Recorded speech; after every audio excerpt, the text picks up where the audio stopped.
வணக்க மக்களே, welcome to FDA first with Mogi. So இன்றைக்கி நாம் ஒரு ஓடிடி திரைப்படத்தை தான் ரிவ்யூ பண்ண போகிறோம். படத்தினுடைய பேர் வுட் வாக்கர்ஸ்.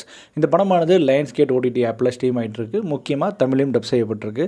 இந்த படம் ஒரு ஃபேண்டசி படமாக அமையுது. அதாவது பார்த்திங்கன்னா பொதுவாக மனிதர்கள்லாம் மிருகமாக மாறுற மாதிரி நம்ம கேள்விப்பட்டிருப்போம். பட் இங்கே பார்த்திங்கன்னா மிருகங்கள்லாம் மனிதராக மாறுறாங்க. ஸோ அதுதான் இந்த படத்தினுடைய முக்கியமான ஃபேண்டசி அங்கம். ஸோ இந்த படம் எப்படி இருக்குன்றதால டீட்டெயிலான ரிவ்யூவில் பார்ப்போம். போகிறதுக்கு முன்னாடி இந்த ரிவ்யூ ஆனது உங்களுக்கு பிடிச்சிருந்தா மறக்காமல் லைக் பண்ணுங்கள், கமெண்ட் பண்ணுங்கள், ஷேர் பண்ணுங்கள், சேனலை சப்ஸ்கிரைப் பண்ண மறந்துடாதீங்க. ஸோ வாங்க நம்ம ரிவ்யூக்கு போகலாம். வுட் வாக்கர்ஸ் இந்த படத்தினுடைய கதை சுருக்கம் பொறுத்த வரைக்கும் பார்த்தீங்கன்னா, இந்த படத்தினுடைய அந்த ஹீரோ அவர் ஒரு டீனேஜர். அவர் பார்த்திங்கன்னா மிருகத்துலேருந்து மனிதராக மாறக்கூடிய சக்தி கொண்டவர். இது அவரு மட்டும் இல்லை, அந்த ஊரை சுற்றி நிறைய பேர் அது மாதிரி இருக்காங்க. ஸோ அவர் ஒரு தத்து பிள்ளையாக ஒரு ஃபேமிலியில் இருக்கார்.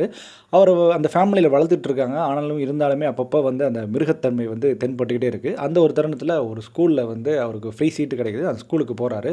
ஸோ அந்த ஸ்கூலில் பார்த்திங்கன்னா இவரை மாதிரியே குணம் கொண்ட நிறைய பேர் இருக்காங்க. அதில் நிறைய கேச்சஸ் இருக்காங்க. லைக் மான் இருக்குது, முயல் இருக்குது.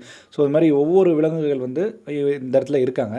ஸோ இவங்களோட மோட்டிவ் என்ன அப்படின்னு பார்த்தீங்கன்னா, விலங்குகளை பாதுகாக்கணும் அப்படின்றத மோட்டிவாக எடுத்து அதனால் இவரும் ஓகே சேர்ந்துடுறாரு. ஆனால் போக போக அது விபரீதமாக வருது. அதை நோக்கி தான் இந்த படத்தினுடைய கதை அமையுது. இந்த படத்தினுடைய பாசிட்டிவ் பொறுத்த வரைக்கும் பார்த்தீங்கன்னா, இந்த படத்தில் எடுத்துக்கிட்ட அந்த சிஜி ஒர்க், விஎஃப்எக்ஸ் ஒர்க் ரொம்ப சிறப்பாக இருந்தது. எஸ்பெஷலி அந்த மனிதனிலிருந்து மிருகமாக மாறுறதா இருக்கட்டும், இல்லை மிருகத்திலிருந்து மனிதனாக மாறுறதா இருக்கட்டும், அந்த ஸ்விட்ச் காட்டுறாங்க இல்லையா, அந்த டிரான்சிஷன் ரொம்ப நல்லா இருந்தது. இப்போ எஸ்பெஷலி பார்த்திங்கன்னா ஒரு ஜம்ப் தான் அடிப்பாங்க. அந்த ஜம்ப் அடிக்கும்போது அந்த ட்ரெஸ்லாம் அப்படியே கழட்டுட்டு அவங்க அப்படியே மிருகமாக மாறுவாங்க. அதுமாதிரி ஒரு சின்ன சின்ன காமிக்கல் சீன்ஸ், அதாவது இந்த மாதிரி படத்தில் காமிக்கல் சீன்ஸ் இருந்தால் தான் அந்த படம் எடுப்படும். அந்த வகையில் இந்த படத்தில் நிறைய காமிக்கல் சீன்ஸ் நல்லாவே ஒர்க் அவுட் இருக்குது. முக்கியமாக ஃபன் எலிமெண்ட்டாக நிறைய விஷயங்கள் இந்த படத்தில் சூப்பராக ஒர்க் அவுட் இருக்குது. அதுமாதிரி படத்தோட டியூரேஷன் ஒரு சிறப்புன்னு சொல்லலாம்.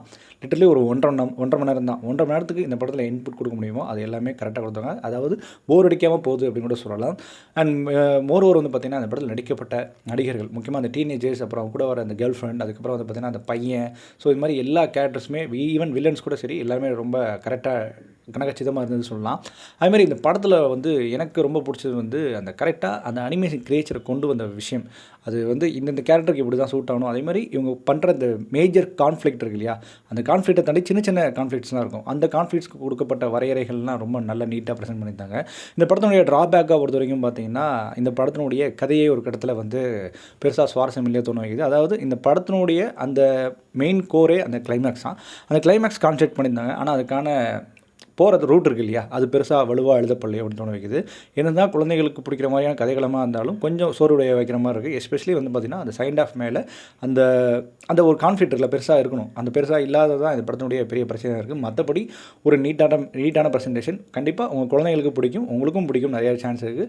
ஒரு டீசன்ட் வாட்சாக இந்த படம் அமையுது. இந்த படத்துக்கு நம்ம கொடுக்கக்கூடிய ரேட்டிங் என்னென்னு பார்த்தீங்கன்னா 5க்கு 3. இந்த மாதிரியான மூவி ரிவ்யூஸ்க்கும் மூவி ரெகக்னேஷன் நம்ம சேனல் தொடர்ந்து ஃபாலோ பண்ணுங்கள். And stay with me FDA first with மோகி.